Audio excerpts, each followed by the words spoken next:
Bonjour à tous, bienvenue dans notre troisième émission visuelle Écoutons Dieu. J'espère que vous allez tous bien. Et avant toute chose, j'aimerais vous souhaiter une très bonne année 2023. Que votre vie soit bénie, que le Seigneur vous donne la paix, la joie, que le Seigneur vous restaure et restaure votre famille. Que vraiment le Seigneur vous visite cette année et que cette année soit une année de renouvellement. Et aujourd'hui, nous allons parler d'un thème, d'un sujet très important. Nous allons parler du rejet. Nous savons que beaucoup de personnes ont déjà eu affaire à cet esprit de rejet dans l'âge enfant ou dans l'âge adulte. Et le rejet, c'est quoi? Le rejet, c'est tout simplement ne pas admettre quelqu'un. Le rejet, c'est éloigner quelqu'un. Le rejet, c'est écarter, éliminer quelqu'un. Le rejet, c'est abandonner quelqu'un. C'est pour ça que nous connaissons l'expression « quelqu'un qui est mis au placard ». C'est l'expression que nous utilisons souvent. Et c'est vraiment un sujet de souffrance pour la personne qui est victime du rejet. Alors, aujourd'hui, on va en parler avec notre sœur Sabrina. Bonjour Sabrina. Bonjour. Que le Seigneur te bénisse. Tu vas bien? Merci, je vais bien, merci par la grâce de Dieu. Et bonne année à toi. Une bonne année à tous. Que Amen. Le Seigneur fasse dans vos vies. Amen, amen. Et tout simplement, qui est concerné par cet esprit du rejet? Je voulais vous dire que le rejet concerne tout le monde, sans exception. Tout le monde peut être touché par le rejet. Donc, il y a plusieurs types de rejet. Vous pouvez être rejeté dans la sphère familiale. C'est-à-dire, on trouve des parents qui sont rejetés par leurs enfants et vice-versa. Des enfants qui sont rejetés par leurs parents. Malheureusement, ça arrive.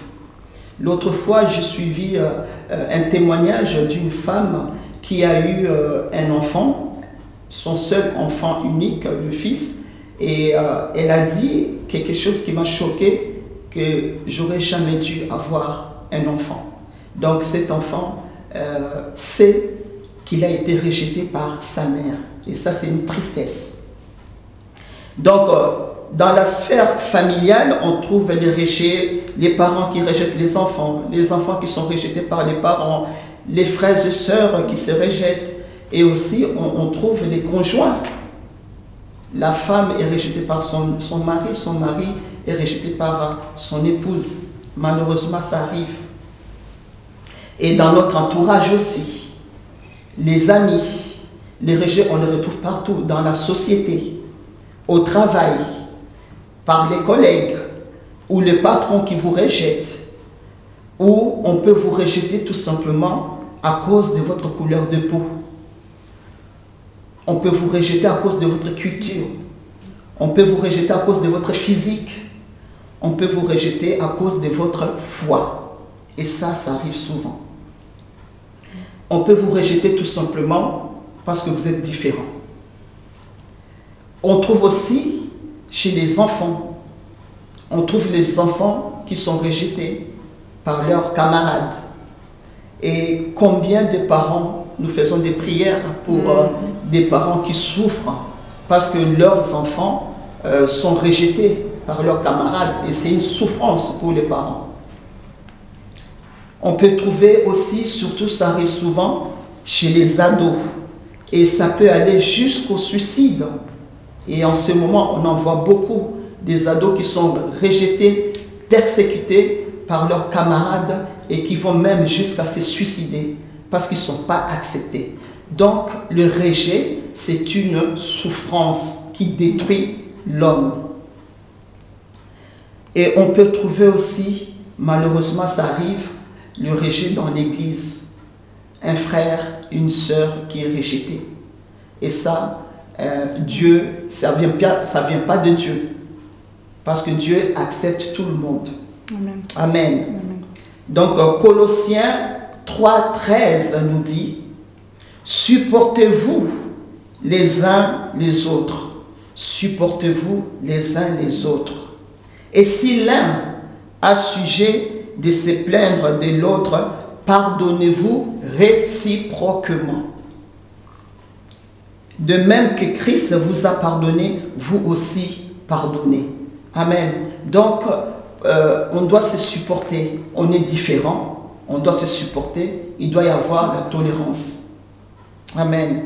Donc, nous avons notre sœur Sabrina qui a eu aussi une expérience.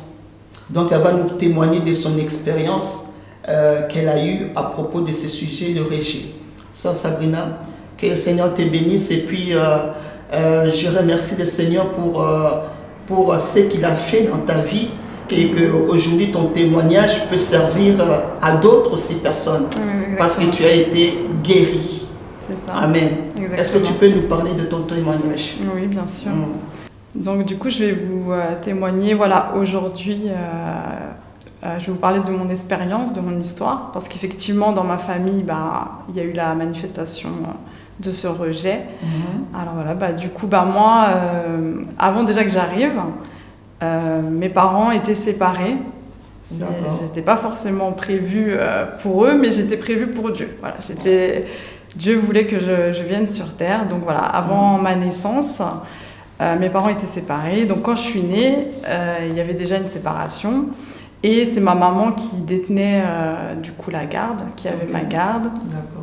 Et mon papa avait l'autorisation de venir me voir des week-ends, un week-end sur deux. Enfin, il pouvait être là et il pouvait venir me voir régulièrement. Et donc jusqu'à l'âge de 4 ans, c'est vrai que j'allais régulièrement chez lui. Je passais des week-ends avec lui, ça se passait bien. Mais petit à petit, il a commencé à ne plus forcément venir me voir. Il y avait des excuses, il y avait des raisons qui montraient qu'il ne venait pas forcément me voir. Et moi, en tant qu'enfant, ça a provoqué en moi un sentiment d'abandon. Parce que j'avais envie de passer du temps avec mon papa, j'avais envie d'être avec lui. Et en tant qu'enfant, on a besoin, on a ce besoin-là. On a besoin de passer du temps avec nos parents. Et le fait qu'il ne vienne pas, que finalement il était beaucoup moins présent, voire absent, du coup ça a provoqué un sentiment en moi d'abandon, de personne mal aimée. Du coup ça a laissé place au rejet. Et du coup j'ai avancé avec ça dans ma vie, mais j'ai senti que ça avait laissé vraiment une blessure, quelque chose de très douloureux en moi. Vraiment... Tu as grandi comme ça avec cette douleur. Voilà, j'ai grandi avec cette souffrance, parce que j'avais pas forcément d'explication, je comprenais pas. Je cherchais aussi une raison à ce rejet, je comprenais pas, parce qu'il avait tendance à revenir, à repartir. Pendant des années, il pouvait ne pas... 2 ans d'absence, après revenir régulièrement. Et il y a eu un moment aussi où ça a été très dur pour moi. Ça a été quand j'ai appris qu'en fait, il avait refait sa vie et qu'il avait du coup un autre enfant, donc une sœur. Et là, ça m'a... Et je savais qu'il prenait soin d'elle, que cette personne avait la chance de grandir avec lui.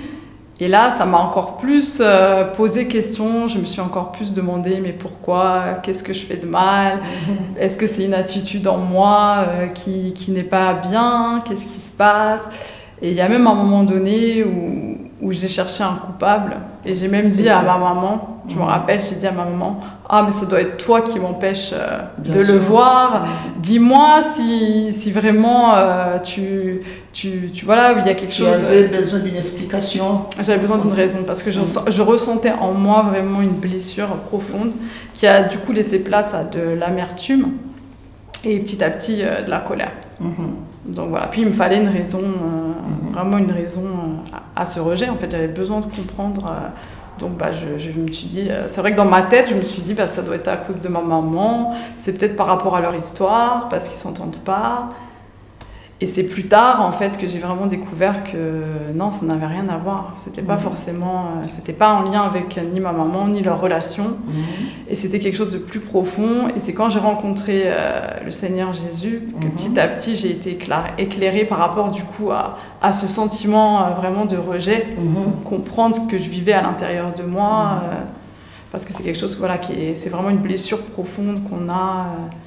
Et c'est le Seigneur Jésus qui m'a éclairée en me disant que, en fait, ce rejet, c'était quelque chose qui était déjà là, en fait. Et, avant que tu naisses. Avant que je naisse. Et mon papa. Ça n'avait rien à voir avec toi. Voilà, ça n'avait rien à voir avec moi.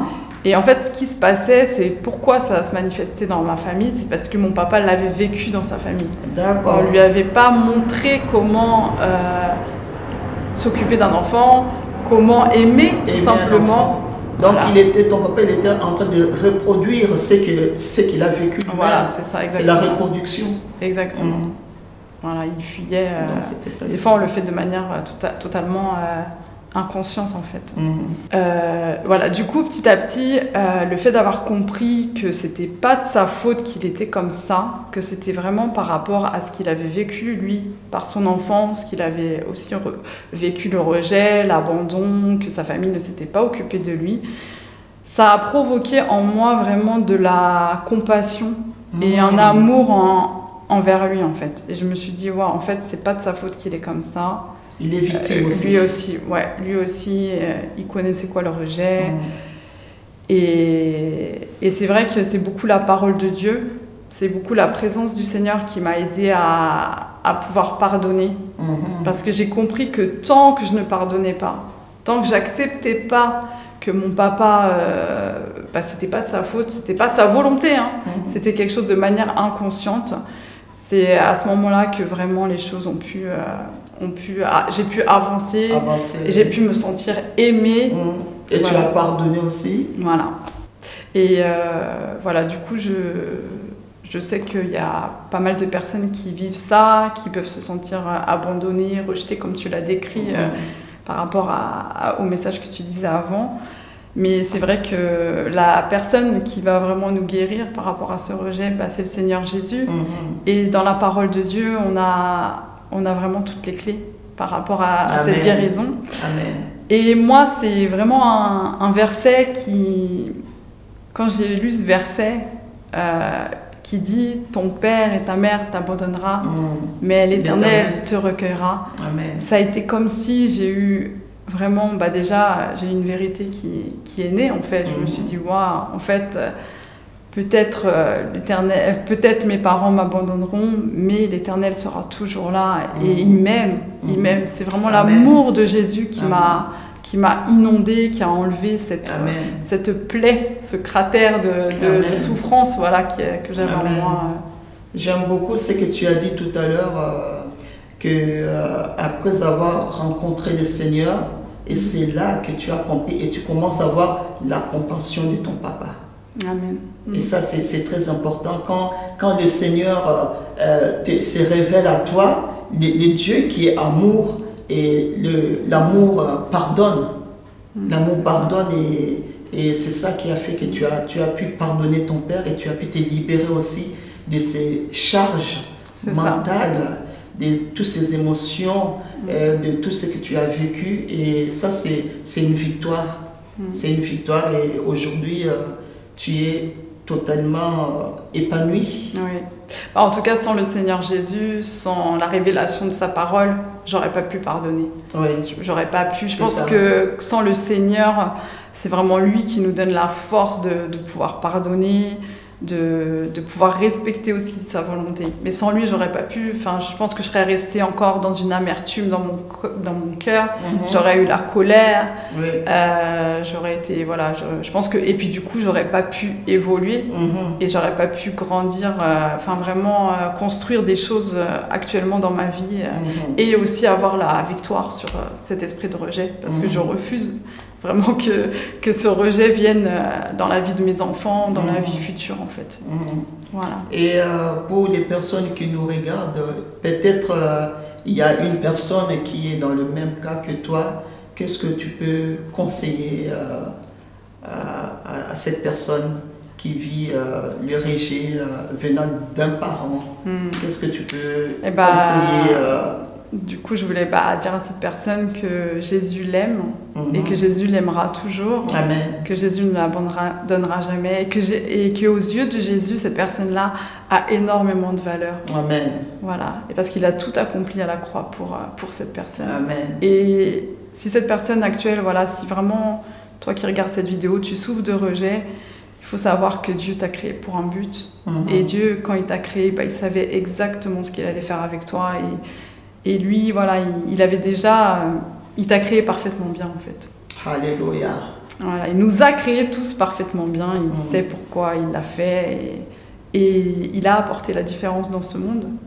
Voilà, comme tu disais, là, par rapport à la culture, par rapport à notre façon d'être, à nos origines.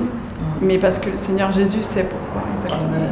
Amen. Parce que voilà, il veut que le monde puisse se réveiller, puisse aussi aller vers lui.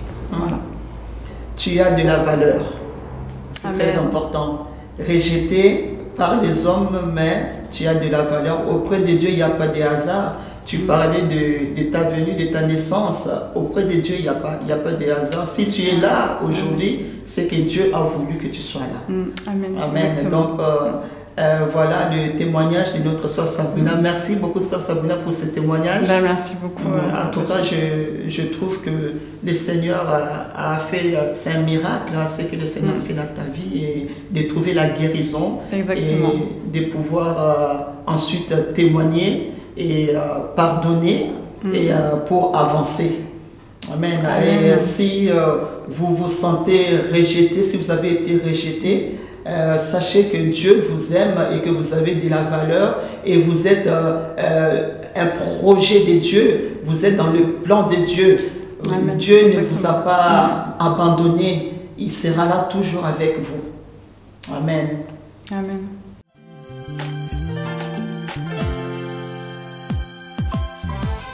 Alors dans cette seconde partie, on a notre sœur Tiffany qui va nous donner les clés justement pour se remettre, s'en sortir de cet esprit de rejet.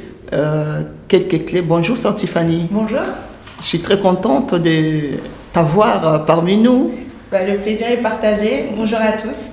Et je te laisse la parole pour que tu nous donnes quelques clés pour qu'on puisse sortir du rejet. D'accord. Alors tout d'abord, merci de parler de ce sujet. Merci à sœur Sabrina pour son témoignage qui est très important et qui concerne, je pense, énormément de monde. Parlons du rejet. Moi, dans ma réflexion, je suis partie un peu plus loin et merci de préciser que le rejet a plusieurs conséquences. Je pense notamment à l'isolement et à la dépression. Lorsqu'on est rejeté, on est isolé et à la suite d'un rejet, on peut être sujet à la dépression, mais ça va aussi dans les deux sens. C'est-à-dire qu'une personne qui est déprimée Va s'isoler. Exactement. Et va être rejetée. Peut être rejetée parce que l'entourage ne sait pas comment forcément communiquer avec la personne, ne comprend pas ses réactions, c'est pas évident. Donc à la suite d'une dépression, il peut avoir le rejet. Ça peut aller dans les deux sens. Et quelques chiffres pour tout cela. En 2021, selon la Fondation France, une personne sur 10 souffre de dépression. Une personne sur 4 souffre d'isolement. Donc c'est vraiment une souffrance. Et c'est un problème de santé publique.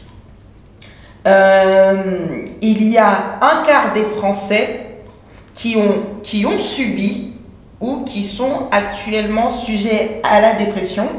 Et 2 Français sur 3 avouent avoir des pensées suicidaires. Donc ces chiffres sont quand même alarmants. alarmants, très alarmants. Alors ce sont des chiffres un peu généraux sur la dépression, sur l'isolement, mais je pense que parmi ces chiffres, il y a également des personnes qui ont été rejetées. Voilà. C'est ça. Voilà.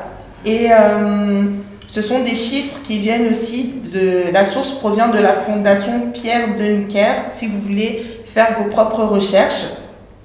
Et comme je disais, je trouve qu'il est très important de parler du rejet parce que l'être humain a besoin d'être entouré. Et aimé. Et aimé. Accepté. Accepté, tout à fait. Ça me fait penser à une notion que l'on apprend dans le milieu paramédical ou dans le marketing, c'est la pyramide de Maslow qui détaille plusieurs besoins que l'être humain a. Donc le premier palier, c'est les besoins physiologiques, boire, manger, dormir.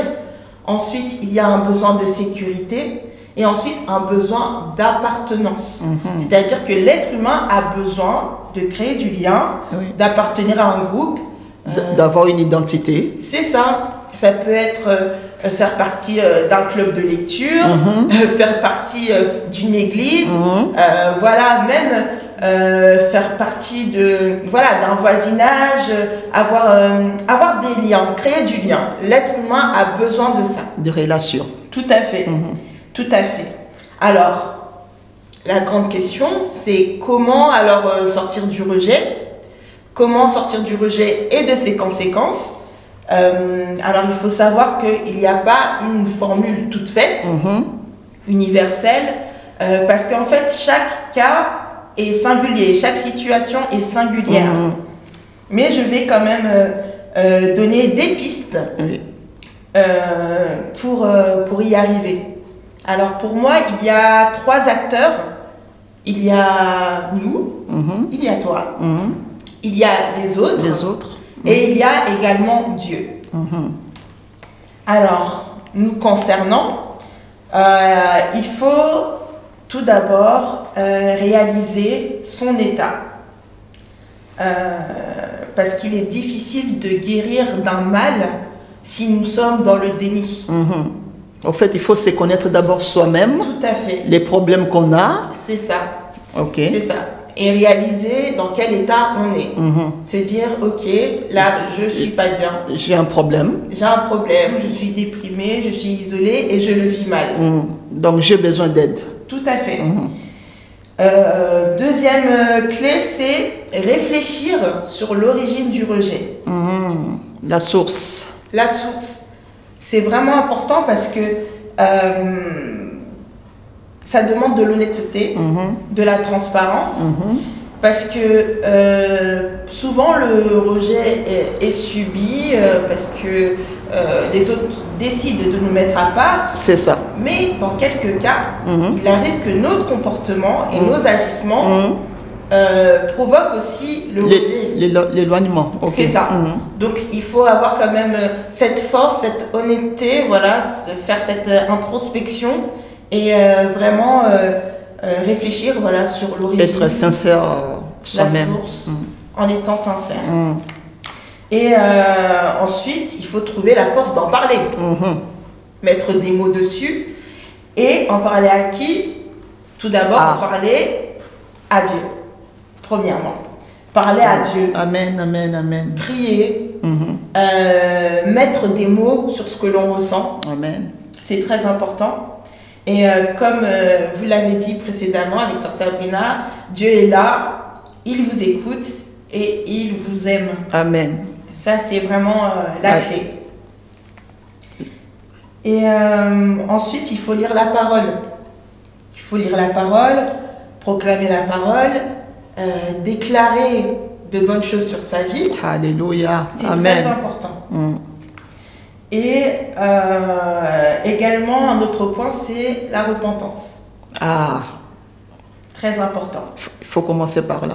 C'est ça. Demander pardon à Dieu, mais aussi demander pardon aux autres. Aux autres. Voilà, parce que des fois, par notre comportement, on a offensé les autres, on a peut-être provoqué l'éloignement, le rejet, et il faut avoir ce courage d'aller réparer. Tout à fait.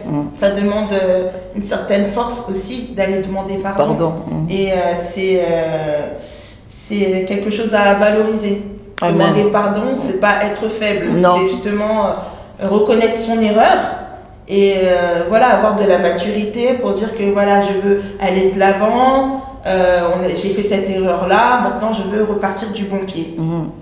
Amen. Voilà, et demander de l'aide à Dieu tout simplement, dire Seigneur, j'ai besoin de ton aide, seul je ne pourrai pas, et j'ai besoin de toi pour tout ce processus. Parce que ce sont des blessures graves, le rejet, l'isolement, la dépression, et parfois ça se résout pas en un seul jour. Ça prend du temps. C'est ça, de guérir. Et il faut se laisser le temps. Tout à fait. Il faut être indulgent avec soi-même. Avec soi-même. C'est très important. Et en plus de prier, de demander de l'aide à Dieu, il faut demander de l'aide aux autres. Amen. Aux autres. Amen. C'est vrai que parfois les autres peuvent être à l'origine des blessures, mais aussi des guérisons. Voilà. Alléluia. Tout à fait. Amen. On a toujours besoin des autres. Voilà. Amen. Quelle que soit la situation, on aura toujours besoin des autres. Tout à fait. Personne ne se suffit à soi-même. Amen. Donc, il faut demander de l'aide à des personnes que j'appelle les personnes ressources. Ce sont des personnes bienveillantes. Amen. Des personnes à qui vous pouvez, en qui vous avez confiance. Voilà, et qui sont là pour votre bien. Alors, il faut bien les choisir et bien les identifier. Ça peut être un ami, ça peut être un membre de votre famille. Ça peut être une maman. Une maman. Tout à fait. Ça peut être une maman, pour les personnes qui ne savent pas, Sœur Brigitte est ma mère.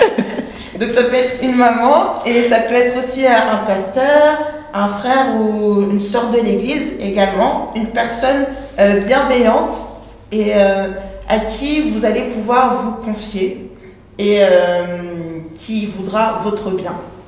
Amen. Et dernier point très important, il est aussi possible de consulter un professionnel de santé. Ce n'est pas forcément une habitude dans plusieurs communautés et même chez les chrétiens. On a du mal à accepter qu'il faut aller consulter un professionnel de santé, alors qu'il n'y a pas de mal à ça. Et justement, ça fait aussi partie du processus de guérison. Parce que c'est vrai, il y a le côté spirituel qui est crucial, qui est essentiel, qui est important, mais l'accompagnement aussi psychologique est essentiel. Et donc, voilà, faut pas que ce soit tabou. Homme, femme, peu importe votre âge, si vous avez besoin d'aller consulter un professionnel de santé, allez-y. C'est pour votre bien. Prenez soin de vous. Amen. Soyez bienveillant avec vous-même. Amen. Amen. Merci beaucoup, Sœur Tiffany. C'est très riche ce que tu viens de nous partager. Et je suis très très touchée parce que en fait, il faut prendre soin de soi-même. Amen. Il y a beaucoup, en ce moment, il y a beaucoup de problèmes de charge mentale et tout. Et s'il y a la souffrance, il faut vraiment faire tout ce que tu peux faire pour sortir de là. Et tout est possible avec Dieu. Amen. Amen. Et merci beaucoup. Et puis, je remercie Sœur Sabrina pour son témoignage. Et juste avant de conclure, j'ai juste un verset à lire. C'est le psaume 37, 5 qui nous dit « Recommande ton sort à l'Éternel. Mets en lui ta confiance et il agira. » Amen. Amen. Il fera paraître ta justice comme la lumière et ton droit comme le soleil à son midi. Amen. Mets ta confiance. Recommande ton sort à l'Éternel et il agira. Amen. Amen. Que le Seigneur vous bénisse et on espère que cette émission va vous aider à avancer. En tout cas, c'est ça le but, parce que nous faisons tout cela pour la gloire de Dieu. Et je vous dis à très très bientôt et surtout prenez bien soin de vous car vous êtes important et vous avez de la valeur aux yeux de Dieu. Amen. Soyez bénis et à très bientôt. À bientôt.